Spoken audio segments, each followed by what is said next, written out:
Hi, my name is Pierre. This is my 2005 Evo 9 Wagon. I've had it for about almost 4 years now. So the Evo 9 as a sedan form was really good, and Mitsubishi thought, they tried to push the estate market to more upper class. So they designed the wagon in very limited form, with two variations being the automatic and the manual. This is the manual, the 6-speed manual. Unfortunately, the GTA automatic versions didn't have the MyVec engine, but it's still a great daily. So this is one of 4 in Australia at the moment. The only one in South Australia currently. There's two black ones, sorry. One blue one is mine, and there's just a silver one as well. So there's 3 manual and 1 auto. So I bought it off a guy in Sydney. His name's Misha. He lived in Japan and was dailying this for a while. So he brought it over, and I think he had to go back for work reasons. So he didn't really drive it much.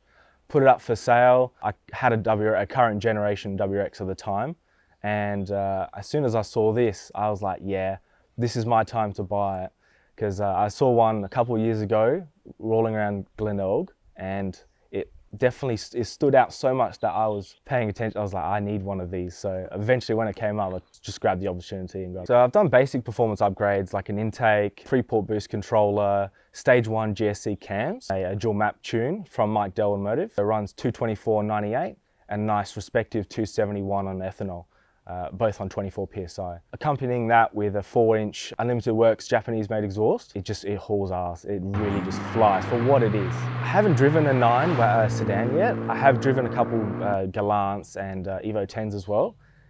You don't feel the weight as much because it's only about 50 k's heavier. Definitely I favour the Evos because of the top end, but the WRXs have the low end. And majority of the time in the hills, you really want that low end. So this is definitely not a hills car per se, because you're always waiting for that boost to kick in, but it still hauls ass. So I've had a 33 Skyline GTST. That was my first import, which was great. And then I had a little Honda Civic just as a runabout. Wanted to engine swap that, but probably held off, which was a good idea. Bought a WRX 2013 Club Spec Orange. That was great. I love that one. That was my first Rex. Sold that one, moved on to the 2015 Rex with a new motor.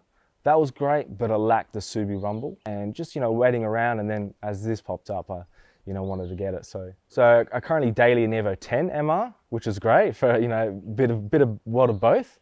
And I've also got an Audi RS4 as another weekender as well. The RS4 is a little bit more docile, can have the ability to go fast, but at the same time, you can just drive to the shops and not have to worry about anything. It's super quiet and kind of a wolf in sheep's clothing. I just wanted to go just basic visual mods, a bit of carbon here and there, trying to find some ralliart items on the outside as well. So I've got a ralliart 300k cluster from Evo 9, I think. I've got the ralliart wing as well from Japan. Surprisingly, I found that in stock, unpainted, ready to go.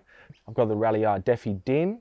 I think it's kind of like an era or period correct mods. They were optioned at factory. You could option them with them. So yeah, I think the white face is really nice. Obviously, car does over 180, so it stops at 180 and then just keeps going. So you need that cluster to see exactly how fast you're breaking the law. I think just the mods, you could go all out with all the new variations of bumpers and all that stuff.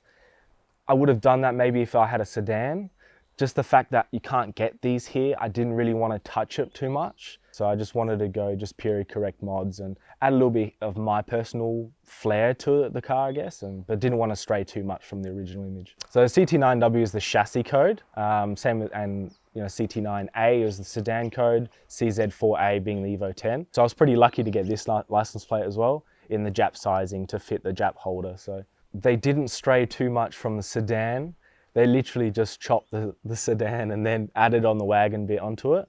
But I think just the long swooping curves of it, it's just, I love the silhouette of it. So I think that they started off with a wagon base and then put all the drivetrain, all the under chassis from the Evo 9, added on massive wide guards from the Evo 9. One good thing about I like is the little strip of kind of like a vent towards the rear.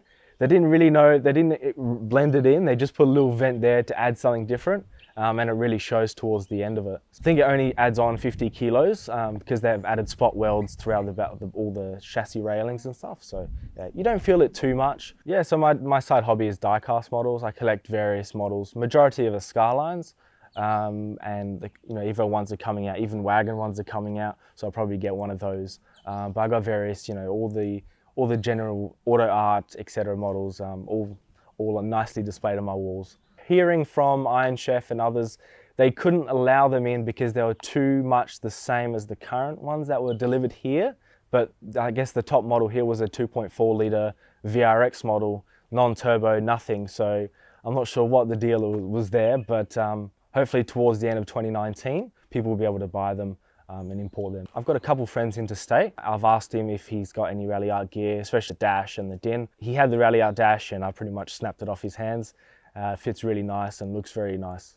I guess depends with, do you want to drive it more daily, or do you want to have it on the weekend? Do you want auto or manual? Do you want MyVec, non-MyVec?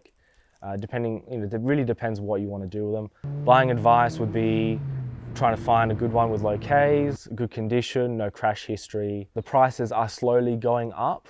I think America is to blame for that.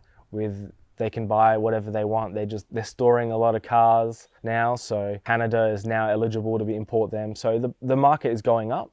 So they're Enki RPF ones. Picked them off of a local dude here. Wrapped in Hankook RS3 semi-slicks. Very grippy, very good. And I've always wanted RPF ones, but finding the sizing for the Evos are hard. Luckily, these ones are just flush and they don't intrude with the brakes and stuff. MyVec is Mitsubishi's cam timing system. So a majority of the power comes in around 5 and then just continues on. Anything lower, it's very docile. But once you hit onto the second, you slowly, it's like VTEC. Once you slid onto the second profile, it really starts to reel and you can really feel yourself getting pushed back in the seat. So I've just got a stage 1.